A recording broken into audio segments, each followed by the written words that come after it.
Hola, saludos desde ahora la oficina en mi casa. Eh, Estoy grabando aquí ahora porque ya no tuve tiempo de hacerlo en la oficina allá en el seminario. Bueno, hoy entramos a la unidad 5, contextualización, evangelio e iglesia. Y ustedes pues pueden recordar lo que se ha hecho hasta ahora. Estamos entrando en la segunda mitad del semestre ya y han hecho varias cosas. Empezamos hablando en términos generales de la contextualización, una cuestión panorámica para entender algunos vocablos, el concepto mismo de la contextualización en la unidad 1.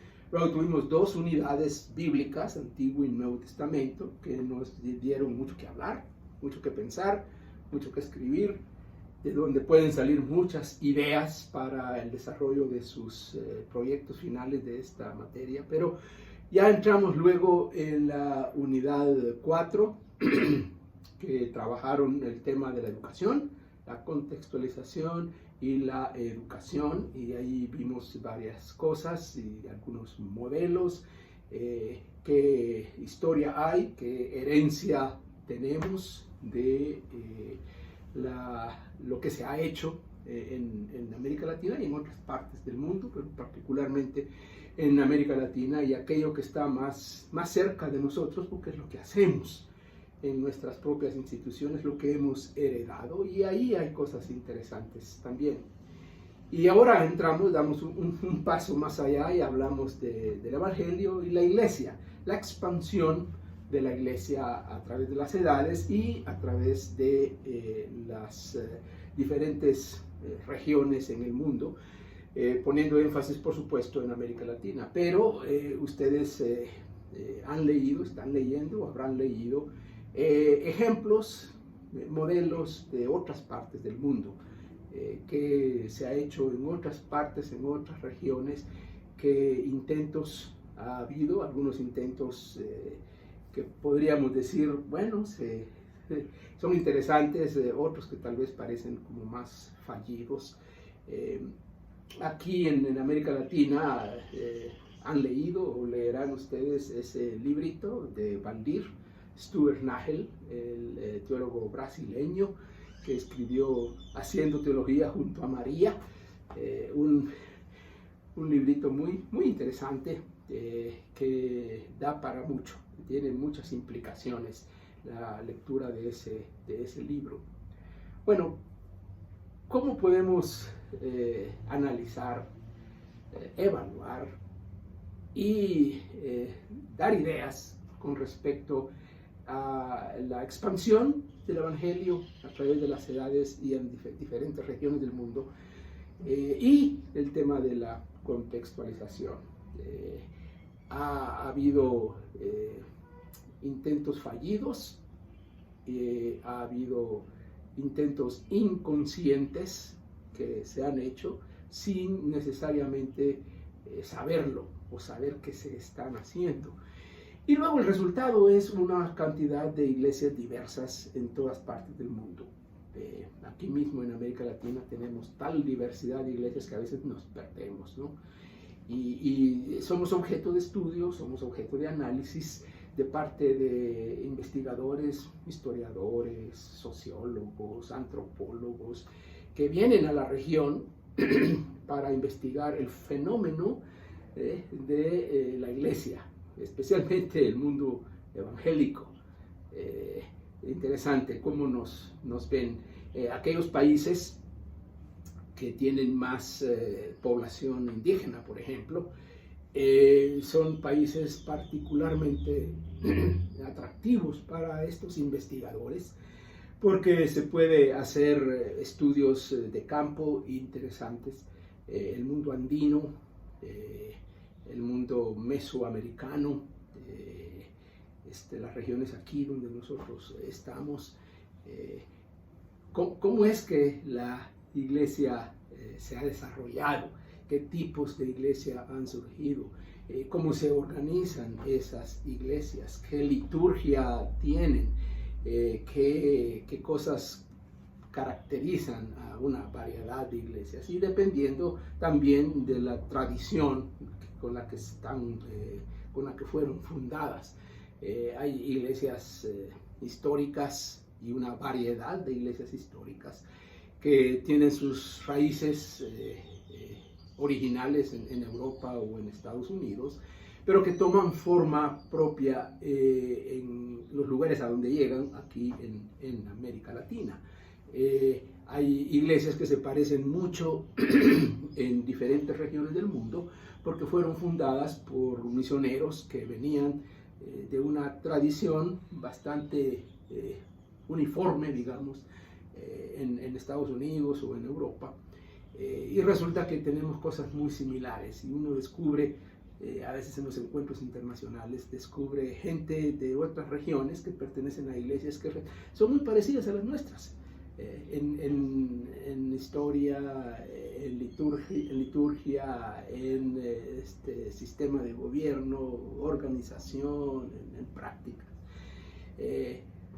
Y entonces resultan muy parecidas, pero a la vez muy diversas, incluso en una misma región. En nuestra región, aquí en Mesoamérica, América Central, hay ciertas cosas que nos unen, y muchas otras que nos hacen más diversos. ¿Cómo son las iglesias? ¿Cómo son las dinámicas dentro del movimiento de nuestras iglesias? Es un movimiento interesante, es un estudio muy, pero muy interesante.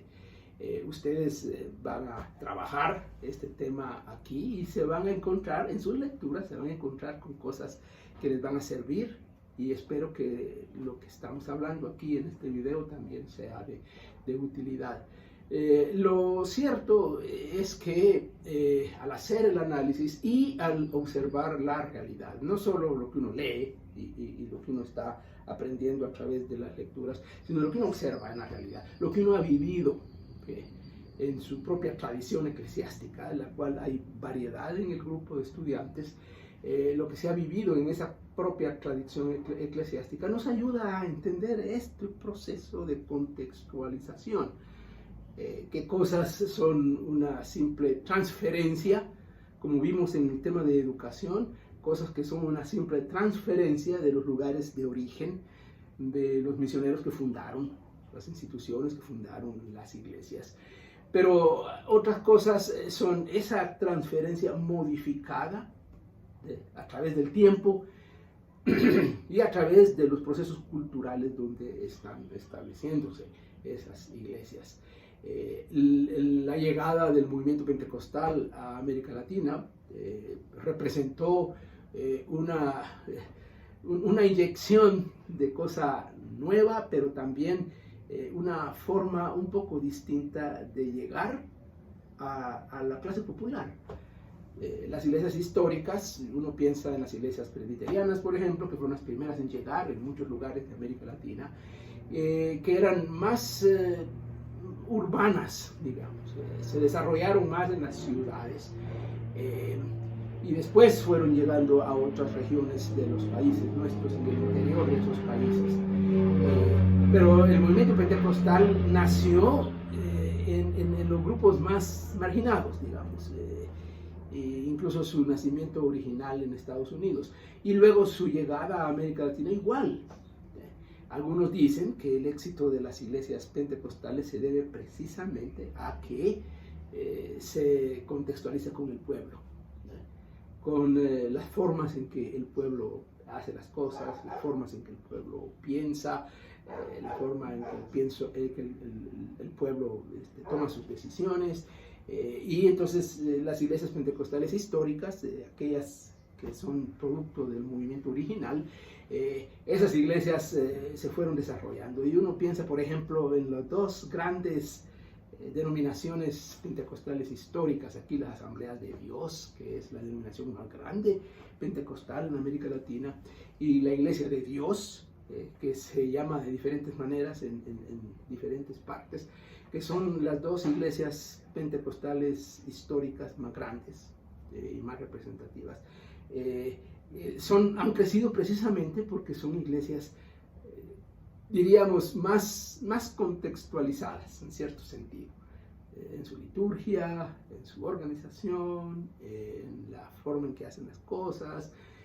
Uno piensa en una festividad, un aniversario de la iglesia, por ejemplo, ¿cómo lo ve uno? Muy parecido, muy cercano a lo que hace la población en sus fiestas familiares, en sus fiestas comunitarias, en fin, la contextualización ahí en asuntos que a nosotros nos parecen tan normales, que ni nos ponemos a pensar en eso.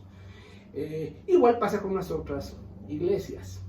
Ahí en el material de lectura que ustedes tienen en la mini lección, el doctor Guillermo Taylor, haciendo sus reflexiones personales, da algunos ejemplos de variedad de cosas en las iglesias, por ejemplo en Guatemala, que es donde él vivió y donde él tuvo sus experiencias de iglesia, y cómo ahí mismo hay diferencias dentro de una misma denominación, en la forma en que se hace una cosa, incluso en la forma en que se desarrollan ciertas ceremonias, como el bautismo o la cena del Señor.